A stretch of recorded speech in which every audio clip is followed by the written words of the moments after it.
do the. Thank you.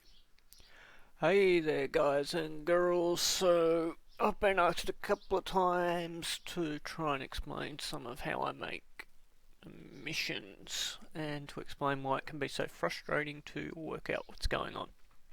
So, I figured I'd show you. So, this is the mission editor. This is where you create missions, you go File New, and you can select your map and all that stuff, right? So, this is only part of the mission making process, however. So if we open, are you sure you want to make, yes we are. We open Iberia, you see this. This is looking rather a mess, right? A lot of people probably won't understand a lot of this, but we've got the Stennis group, we've got all of the player vehicles that can come in here. We have stuff hidden and the like to show airspace because DCS doesn't allow it, like this one, which is where the sweep space happens. We've got things like this, which set up the cap areas for the red zone. We've got stuff like this, which sets up attack patterns and all this stuff. Plus, we've got all the units that defend, all the units that don't defend, and a lot of this, if I just didn't have anything else on the mission, would just not appear. Full stop. That's because if we come into here, we have a couple of things happening. One off, we have Moose loading in. Moose is Mission Object Orientated Scripting Enhancement, I believe, is what 7 called it. But it's a great little set of scripts. We've got Mist loading because we have a CTL on which requires it. We have our persistent script, which saves all of our data out. Then we have our main script and our sweep script. Our main script is actually what generates most of this. And if we come out, this file here called main, because I am so imaginative, here, which is currently, if we come down to the bottom, 4,078 lines of code. You can see that just here is our main mission script. And it goes through, and one, it's lying about a little bit about when the last update is because, well, I updated it more recently. Then this, I wonder if I can do a smart zoom here. I don't think I can easily. But it goes through, so what'll happen is, it's a Lua script. So Lua script literally executes from top to bottom unless you tell it otherwise. So it goes through and it prints all this out to the log. And if we pull up the server here, and we have a look, this is the log for the DCS server. We can look through, DCS starts up, loads into the mission, it runs Moose, which we can see back in the main mission file. It was the first thing there. And Moose builds its database out of all the units that are in the mission. And then we can see this part. So Moose include ands, and then we get our persistence file loading in, and then we get this stuff. Which if we look is this section here. Then we can see a bunch of this happening. So what happens is it runs this section, it creates a bunch of functions that I need, enhances some which actually aren't being used anymore. I could actually remove this part here at the moment. Stores a whole bunch of constant variables, looks up a whole bunch of stuff including our zones and things like that. Gets a bunch of coordinates that we need. It comes down here and then it creates these 2 new areas that I can use. So one of these is called SAMList and the other is called main, which we'll see down here, or RIB, which is our core class. Now the SAM list is literally one that goes through, and it's basically just keeping an eye on our SAMs. It goes through, looks to see if the SAMs have been destroyed, not destroyed, and stores it into the persistence file. This RIB core class is our main one, and it's fairly hectic.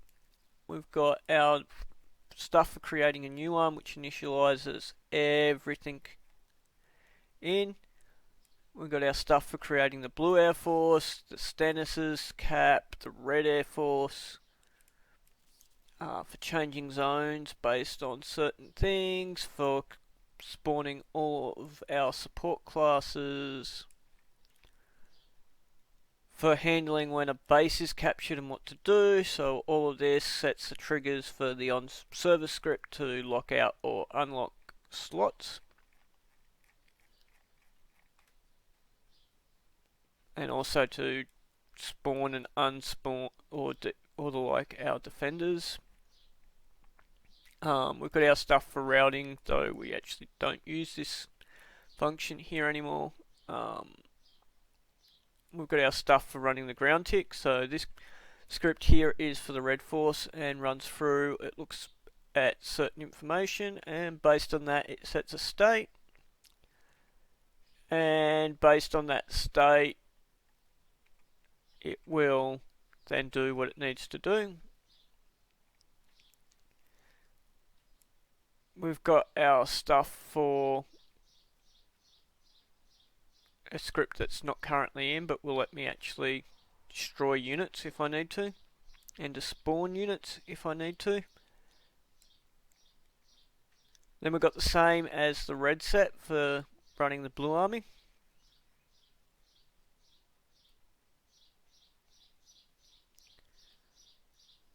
Which runs all the way down to here.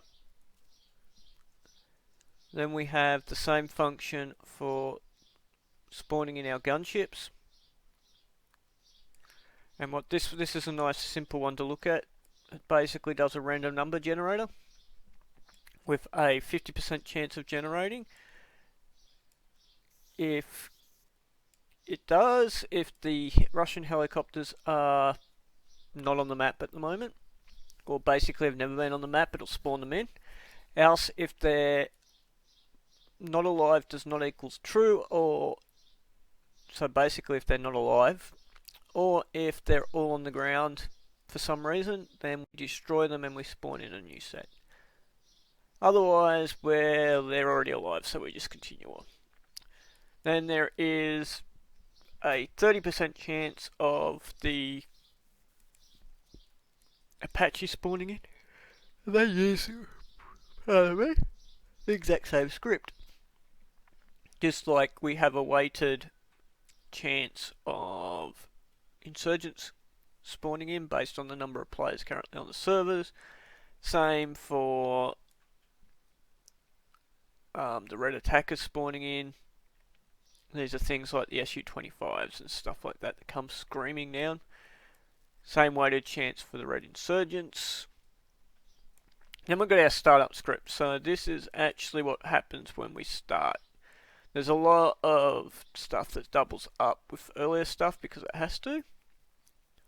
It runs through basically and sets up the game. It only ever runs once, but it sets up the map for when we start.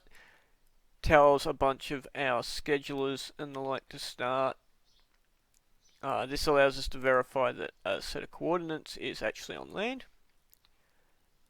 This is the script for running our air-to-air stuff that we run.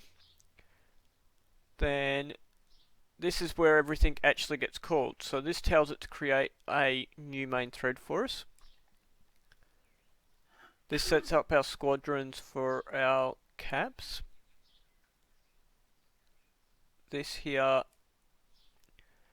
creates our various cap forces.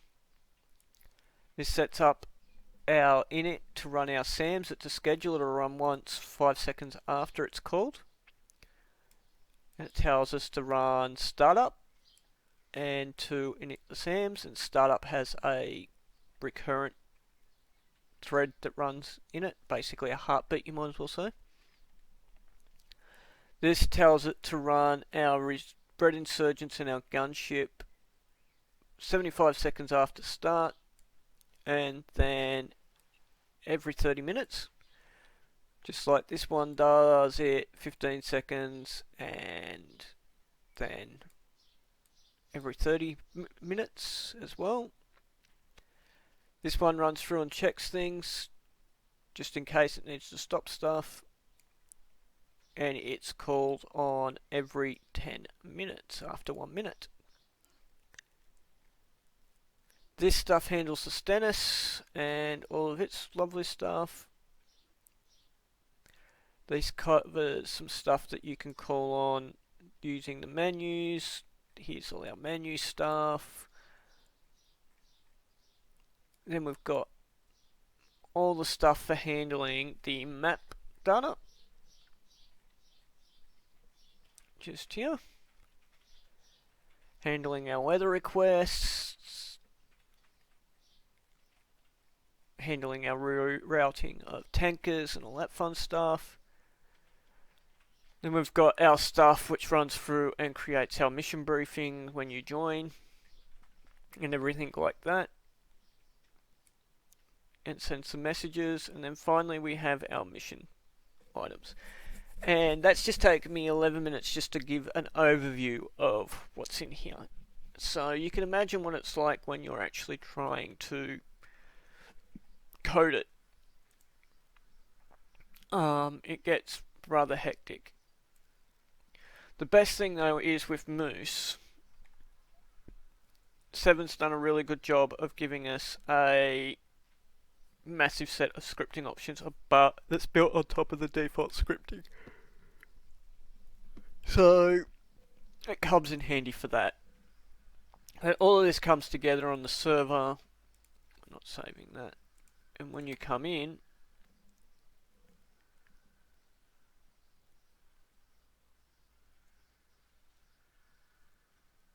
we wait for the server list to populate.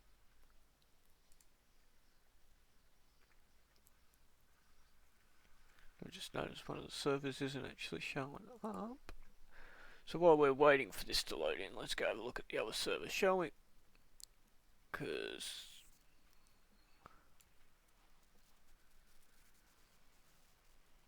Open Beta 1's not showing up.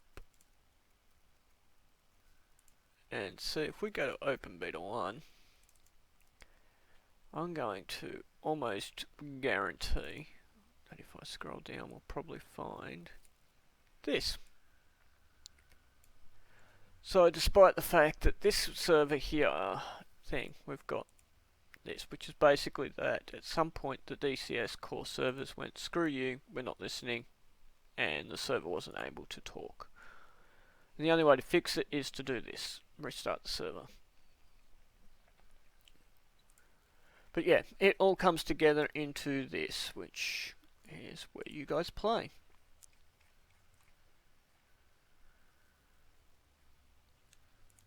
And as you can see, we've got the various units on the map. They're all doing their things. Some are moving where they're meant to, etc, etc. But this is part of the reason why when something goes wrong, it can be so hard to troubleshoot. Because if any one little script starts playing up, or Eagle changes something in the back end that suddenly makes pathing take more time, then you start seeing issues. You may start seeing rubber banding happening. Because Eagle doesn't clean up units properly. For example, if we come here and then go, we'll have to come to one of these, I believe. We want Actually, we won't get data. We'll probably be Sakumi Babashura. That'll be quicker.